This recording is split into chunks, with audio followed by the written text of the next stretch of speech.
Hello दोस्तों, स्वागत है आपका मेरे YouTube चैनल पे।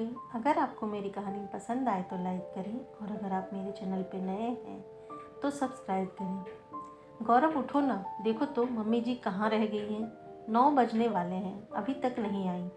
रोज़ 8 बजे तक आ जाती थी। इधर 3-4 दिन से आधे घंटे देर से आती है, पर आज तो 1 घंटा हो गया, अभी तक नहीं आई। स्नेहा ने अपने पति गौरव से कहा। कहाँ गई होगी, अभी आ जाएगी, तुम परेशान ना हो, गौरव ने कहा। अरे परेशान कैसे ना हो, अभी नाश्ता भी तैयार नहीं है और सारा काम भी पड़ा हुआ है। काम वाली भी अभी तक नहीं आई है। अब मैं काम देखूं या ऑफिस जाऊं? मेरे ऑफिस का टाइम हो रहा है, मेरा टिफिन नाश्ता वगैरह कुछ भी तैयार नहीं है। हद है लापरवाही की भी, स्नेहा खींच कर बोली। तुम परेशान मत हो, लाओ मैं तुम्हारी मदद कर देता हूँ, गौरव ने बोला, वरना तुम्हें ऑफिस पहुंचने में लेट हो जाएगी। मेरी मदद की छोड़ो, अपनी माँ की फिक्र करो, पता नहीं कहाँ रह गई हैं। मैं तो कहती हूँ कि आज ही उनसे बात करो कि यह सब क्या है, कहाँ चली जाती हैं आजकल। कहाँ जाएंगी, यहीं कहीं बातचीत में व्यस्त हो जाती होंगी, गौरव ने कहा। क्या पता, आजकल तो किसी को भी कुछ कहा नहीं जा सकता। गौरव ने गुस्से में बोला, तुम कहना क्या चाहती हो? नेहा ने कहा, मैं कुछ कहना नहीं चाहती, बस अपनी माँ से बात करो, कहाँ रहती हैं इतनी देर आजकल।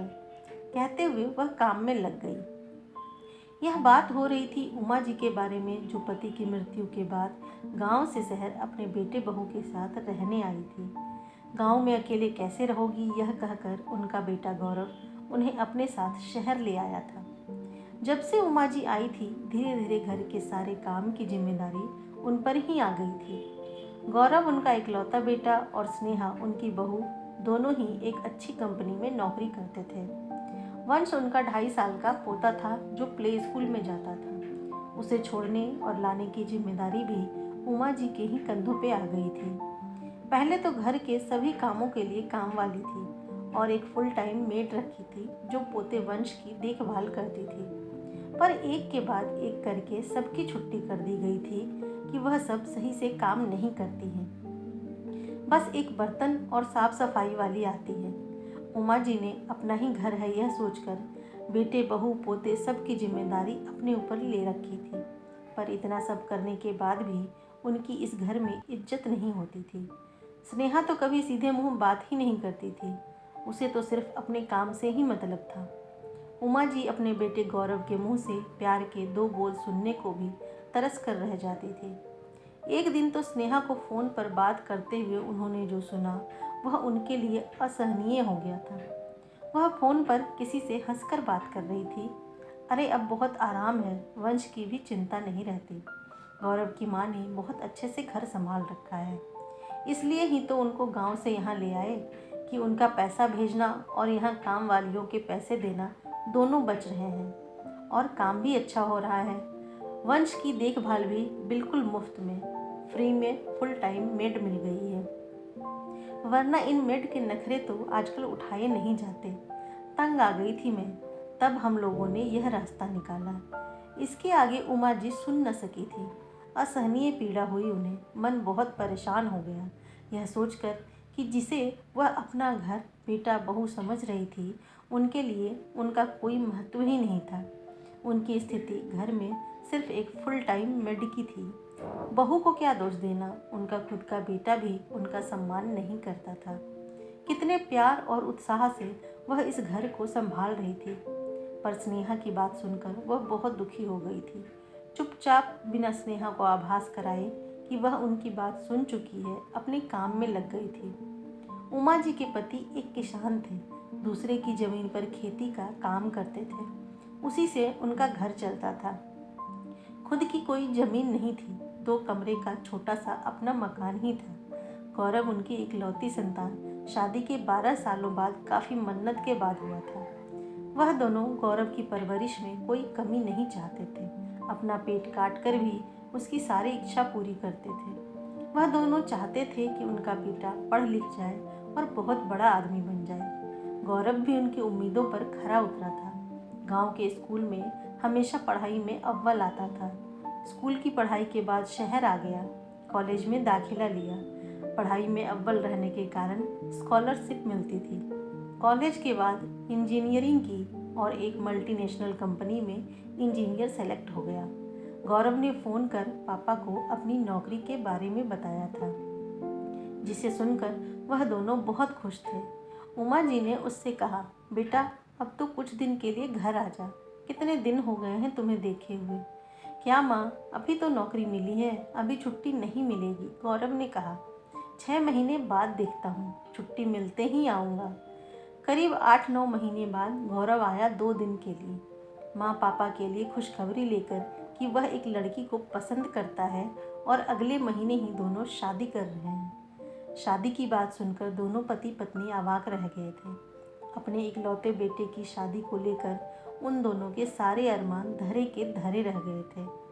लेकिन गौरव की खुशी के लिए वह दोनों मान गए। ना मानने का सवाल ही नहीं था, क्योंकि गौरव ने अपना फैसला सुना दिया था। अरे बेटा, इतनी जल्दी शादी का इंतजाम कैसे होगा? उमा जी ने गौरव से पूछा। माँ, तुम्हें इंतजाम को लेकर परेशान होने की कोई ज़रूरत नहीं है। शादी शहर में होगी, वहाँ स्नेहा के पिता ही शादी का सारा इंतजाम कर रहे हैं। अगले महीने आप दोनों को वहाँ आशीर्वाद देने चलना है। अगले महीने शहर जाकर विवाह संपन्न कराकर दोनों गांव लौट आए थे। उसके बाद शहर जाना ना हुआ। दोनों पति पत्नी अकेले ही रहते थे। गौरव हर महीने माँ को कुछ पैसे भेज देता था, पर दोनों कभी भी गांव नहीं आते थे। बस फ़ोन पर ही बात होती थी कभी कभी। दोनों इस उम्र में भी एक दूसरे के साथ के सहारे जीवन गुजार रहे थे। पर पति की मृत्यु के बाद गौरव गांव का मकान बेचकर उन्हें अपने साथ शहर ले आया था कि अब वह शहर में उसके साथ रहेंगी। आज भी उमा जी अपने पोते वंश को छोड़ने प्ले स्कूल गई थी। तब से 1 घंटा हो गया, अभी तक नहीं आई थी। इसी कारण स्नेहा को गुस्सा आ रहा था, क्योंकि अभी तक कोई भी काम नहीं हुआ था। तभी उमा जी ने घर में प्रवेश किया। अरे माँ, कहाँ रह गई थी आप? हम दोनों कितने परेशान हो गए थे, गौरव ने कहा। हाँ बेटा, परेशान तो हो ही गए होगे तुम लोग, क्योंकि अभी तक घर का कोई काम जो नहीं हुआ, उमा जी ने कहा। अरे माँ, यह कैसी बातें कर रही हैं आप? मुझे तो इस बात की चिंता हो रही थी कि इस अनजान शहर में इतनी देर कहाँ लगा दिया आपने। कहीं रास्ता तो नहीं भूल गई, गौरव ने कहा।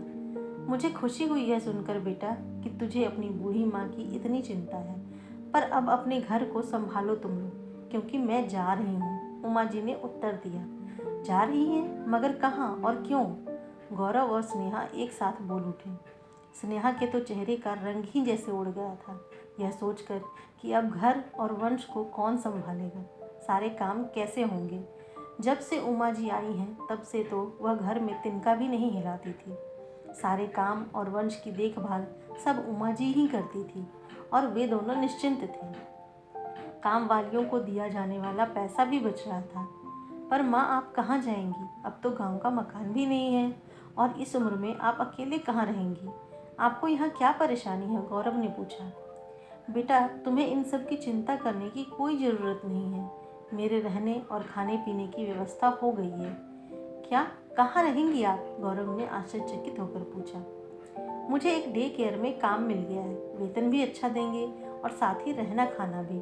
कल से मैं वहीं जा रही हूँ। क्या आप डे केयर में काम करेंगी और वहीं रहेंगी? यह क्या कह रही हैं माँ? कम से कम मेरी इज्जत के बारे में तो सोचा होता।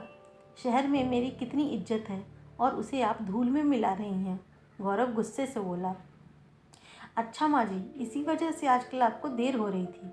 अगर आपको यहाँ कोई परेशानी है तो हमें बताइए, पर आप यहीं रहिए, क्योंकि इस तरह के काम करके हमारी बदनामी करना चाहती हैं आप। स्नेहा भी सौरभ के सुर में सुर मिलाते हुए बोली। स्नेहा की बात सुनकर उमा जी मुस्कुराई और बोली, बहू, काम तो काम ही होता है और फिर वहाँ काम करके मैं सम्मान के साथ रह सकूँगी। फिर फुल टाइम मेड से तो मुझे यह काम ज़्यादा अच्छा लगा। जितने घंटे की नौकरी उतने ही घंटे काम करना होगा। उमा जी की बात सुनकर स्नेहा के चेहरे का रंग उड़ गया था। वह एक शब्द भी नहीं बोल पाई। और हाँ, तुम लोग अपनी बदनामी की चिंता ना करो, आखिर तुम्हारी माँ हूँ, अपने बच्चों की बदनामी हो ऐसा कैसे सोच सकती हूँ। इस शहर से दूसरे शहर जा रही हूँ जहाँ तुम्हें कोई नहीं जानता। उमा जी ने गौरव और स्नेहा को बोला और अपने कमरे में चली गई। गौरव और स्नेहा खड़े देखते रह गए। दोस्तों, अगर आपको मेरी ये कहानी पसंद आई हो तो लाइक करें और अगर आप मेरे चैनल पे नए हैं तो सब्सक्राइब करें। धन्यवाद।